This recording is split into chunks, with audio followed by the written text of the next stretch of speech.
trail over to the Seward Range. You hit Seymour Yep. and then up Seward, Donaldson, and Emmons, and then back down to the Corey's Road trailhead. And then you went home and slept, probably took a nap, I would have to assume, I did, yeah. at your house. Not really a full night's sleep, I would guess. But you're ahead of schedule, so that's good. That's what you're looking for here. It was nice. I was able to come home. I have a roommate who works for USA Luge, actually, as an athletic trainer.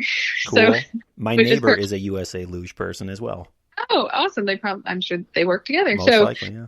He was here ready for me to get here. So he was able to do some treatment and, tape me in a different way. Cool.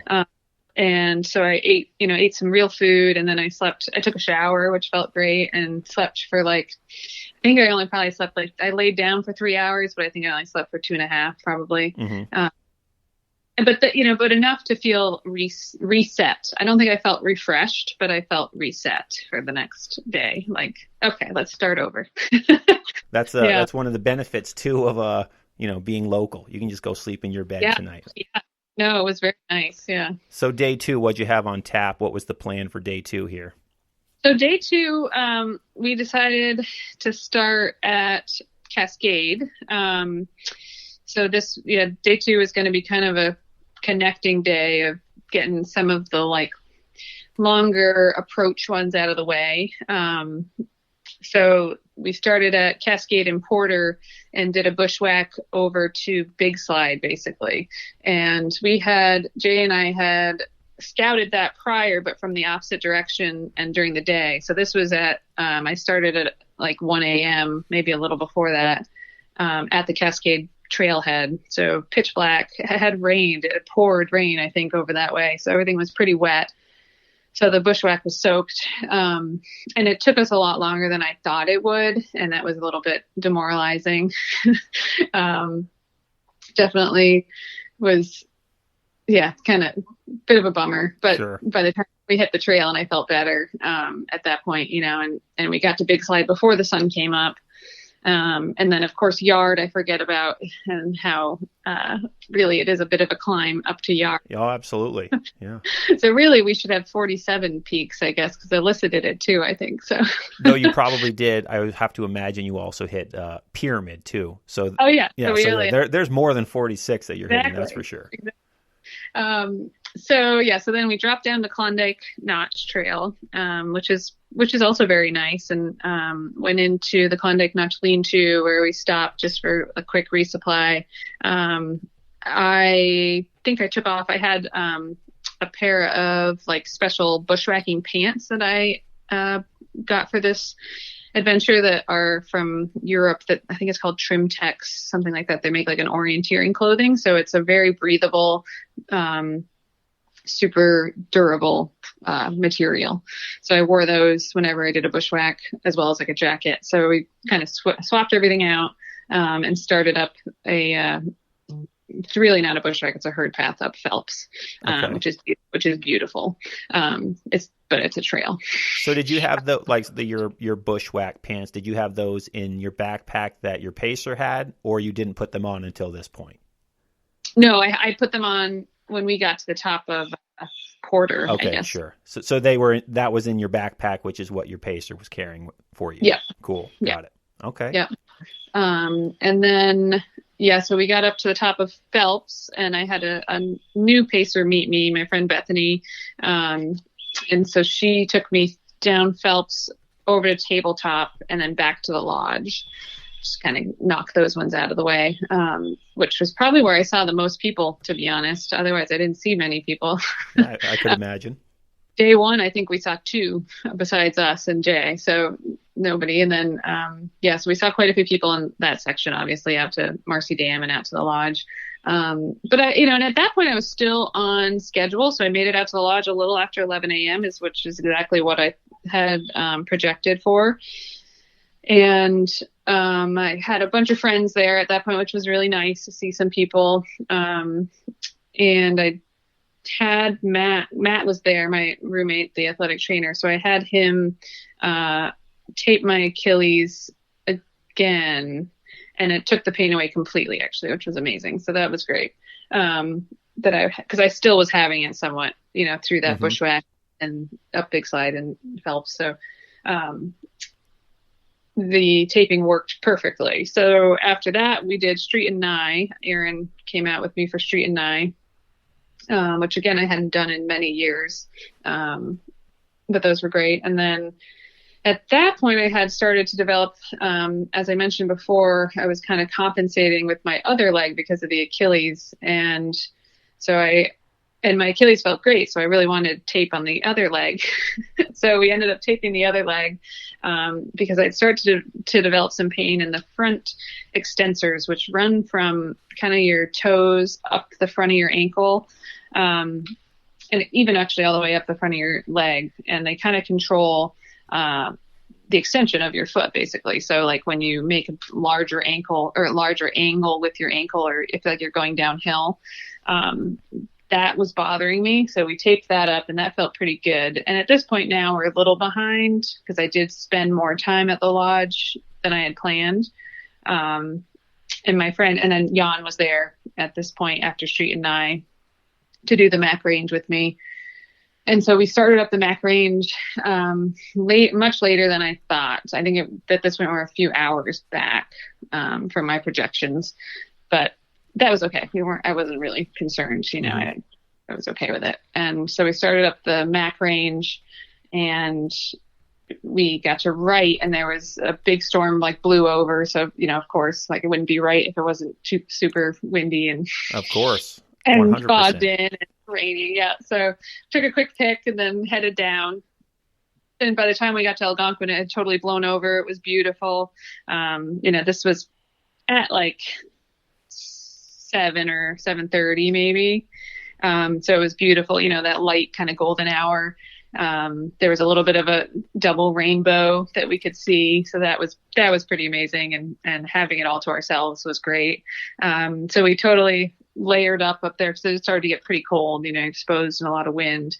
And we were kind of damp. So we layered up and ate some food, made it over to Iroquois in pretty good time, I think. And then, did the bushwhack to Marshall from that point. So we were in the bushwhack. We got into the bushwhack in the daylight and then lost light once we got in there. We had to put headlamps on because it was pretty tight in there.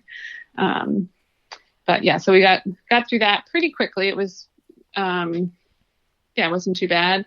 And then got over to the Marshall Trail, which is surprisingly was much harder than I remember it. Many people seem to have that thought with Marshall all the time. It's an underestimated mountain for whatever reason, but it always kind of makes people think that.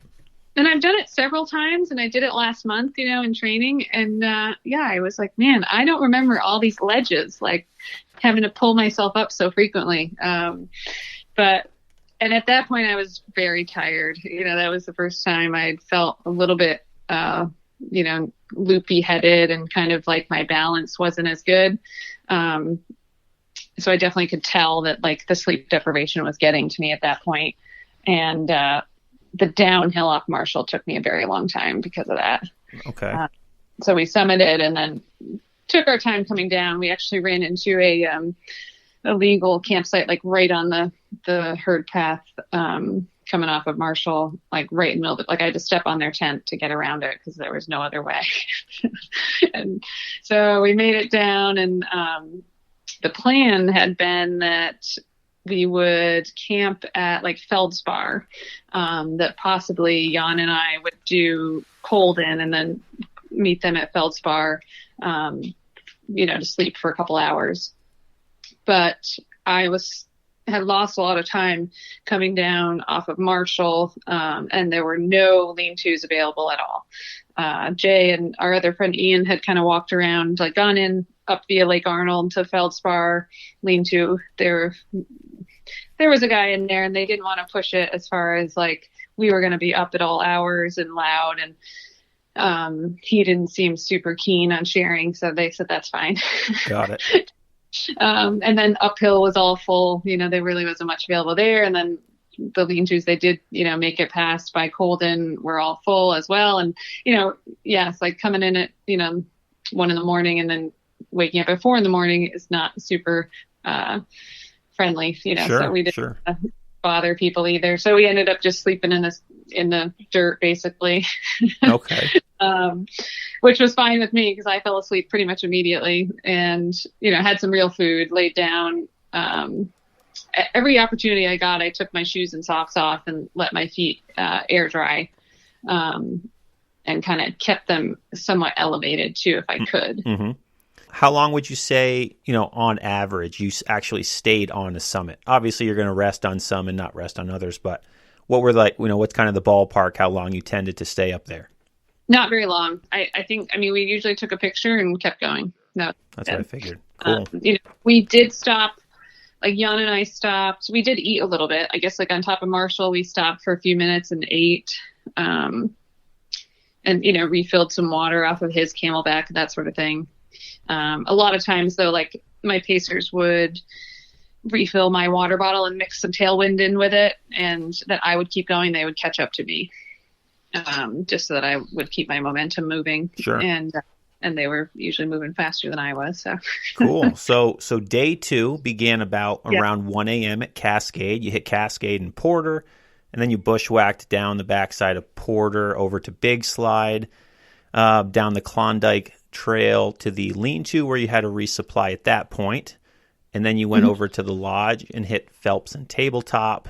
Lodge land around 11 a.m. You saw a bunch of people, so that must help the morale for sure. Hit Street and Nye.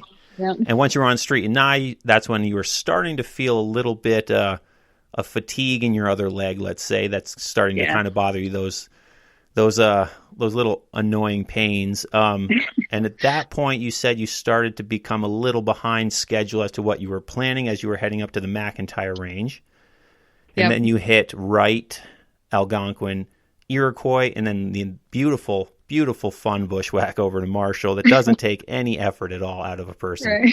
Right. And at that point, you were starting to feel tired, and then you came down Marshall, took a little longer than you anticipated, and to add insult to injury, there were no available lean-tos, and you slept in the dirt. What a day. Pretty much.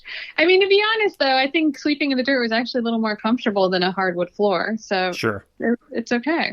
It was all right. Did you guys just find a campsite and just plop down basically, or did you go in the woods? We just tried to get off the trail and find a flat spot, and sure. Nice, cool. Distance. We weren't like in the way and legally right, like trying to be 150 feet off trail and all those things. Yeah. So your day 2. So day 1 is about. I think day 1 is about a 50-mile day, something like that. What you did? Yeah, I think. And then it showed up 54. 54, geez. And then day 2, what did this turn out to be? Like 38. Okay. Close to 38. So clearly you just crashed. You went to sleep and immediately fell asleep. So how were you feeling besides for, extensor and your Achilles? Is that all that was bothering you? Or how were you feeling physically at that point after day 2? Pretty much just those little injuries, and the Achilles actually felt pretty good. I think it was, having it taped that very first day just caused a little bit of inflammation or, a little bit of trauma to it. But I think having it retaped in a better way kept it from moving as much, which felt fine. And I really didn't have much pain in that after that. But the extensors really did start to hurt me on the other foot. And which makes, was very frustrating because I feel like I'm a pretty strong downhill runner. And so not being able to run downhill was pretty frustrating. Mm-hmm. Certainly, I think I was trying to move uphill as fast as I could, but the downhill definitely was, slower probably than the uphill. Okay. So around what time would you say you began day 3? I think day 3 was about 5 a.m.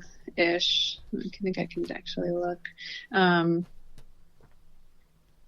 Yeah, about 5 probably. I think 4:30 we sort of started, making some oatmeal I had some oatmeal.